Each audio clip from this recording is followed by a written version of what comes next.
isa sa mga dapat pag-audit ng ISM, dapat meron silang code of conduct on how they will bring down the crew on a proper procedure, on a dolly procedure. Written warning, written reprimand, then suspension, then major suspension, and then termination. So you should have a proper procedure. Pero bago mo gawin yun, kailangan kausapin mo rin punta. Kaya as a superintendent, dapat magaling kang pag-usap, magaling kang arbitrator, magaling kang lawyer. Okay. Safety, health, and environment must not be compromised for the sake of profit. Kasi instead na kumita ka, maaari kang malugi.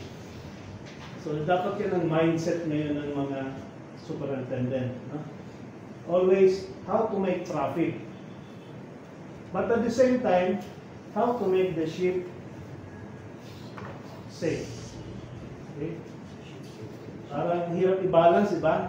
Gusto mong kumita, pero dahil sa safety, kailangan mo gumastos.